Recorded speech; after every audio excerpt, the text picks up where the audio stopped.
Assalamu alaikum to my Muslim brothers and hi to all my non-Muslim brothers and all my students. All my students we were discussing about real fighting, and he asked me that when you're practicing, sometimes you might feel that you can't use the art that you have learned in real life situation because you are practicing. I explained to him that is true.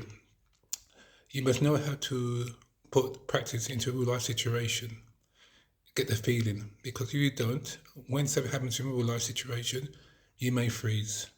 That's understandable because obviously now you're in a real life situation, a real fight. When you're practicing, you're practicing. That is completely different. Yes, so I understand that completely.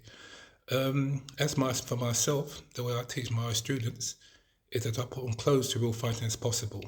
So they've got a bit of experience or what it's like to be pressurized and know what it's like to a punch come towards you, a kick come towards you with intent. You know, um, I've got control, so therefore I can stop my punches and my kicking near my student's face or near their body, or I can go right through and let them feel what it's like. So this is all part of practicing, but not to like damage each other completely. Like I said, a real fight situation is completely different. You might be scared, you might freeze, you might panic, you might not be sure what to do you get in a situation that is completely different. That's understandable.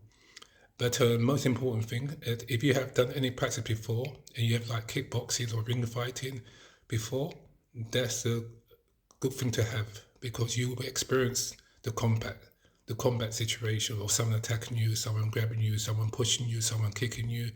That's the experience you may have to go through to get the experience of real life fighting, unfortunately.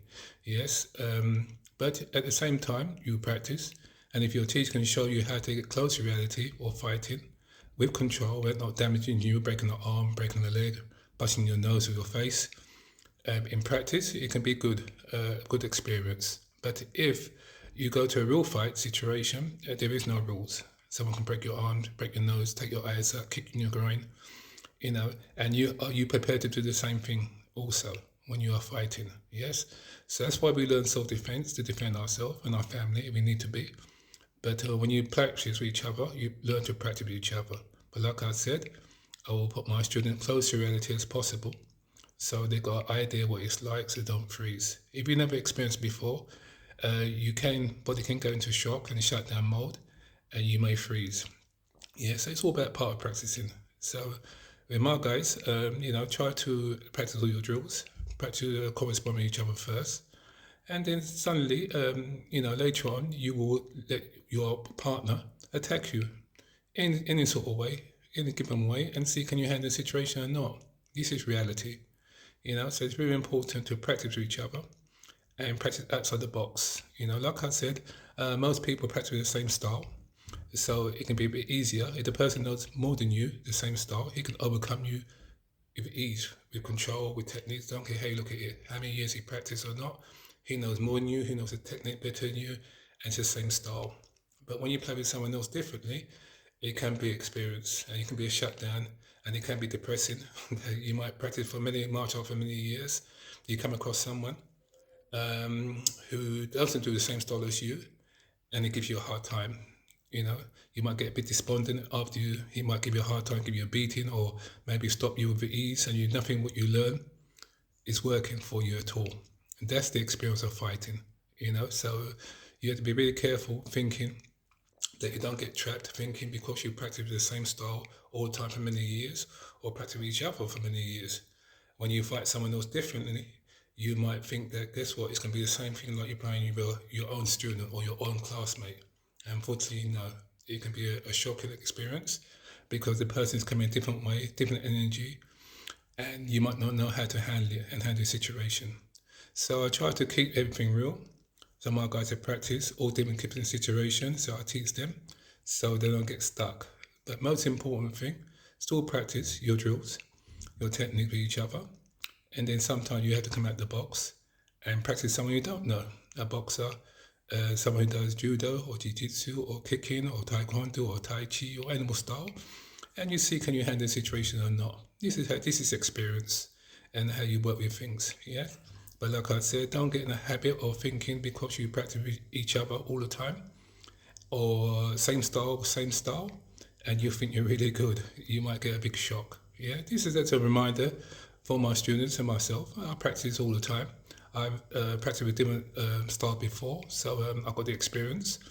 But if you haven't had the experience before, your body may go into shock when someone hits you with different angles and aggression, and you want to know what to do next. Okay, so bear in mind, still practice regardless, and we hope you don't get the situation where you have to use it in real life situation. But if you do, and you have been practicing before, and you have practiced close reality, you may have a chance to overcome any given situation. Okay, this is a short message for my students and people who know me who does martial arts, and they can benefit from what I'm saying, and that's what it is really. Okay, but it's all about experience, what you know, and how to apply in any given situation the style that you have learned. I myself practice Wing Chun, and I've got many ways of practicing Wing Chun. Other teachers got their own way of practicing Wing Chun. We don't say this is the best way. You have to go shopping for yourself and find out what way you prefer to practice with individual teachers. Okay, but they all know their stuff. In the other styles, you like to want to practice another style, and you like their style that they're doing, and you want to practice that same thing. You go through the same format, but you must understand practicing is practicing. In real life situation is real life situation, and you have to have some courage in real life situation because obviously now you're not practicing no more. It can be scary. You know, it's like two boxers going to the ring for the first time. The adrenaline's all going, and they try to compose themselves. But when you start to fight, it's that feeling you will get when you're fighting someone. If you never fought no one before and had that feeling before, it's a bit different. Okay, so that's why I mean the experience of fighting is very, very important. So I hope you can benefit for what I'm saying, and keep on practicing, enjoying yourself, and that's it really, nothing else. Okay, thanks again for watching, Daigo or Brother Sama, and hope that you can benefit from the information that I'm giving out to you guys. Thanks again for watching. All right, bye. Have a good one.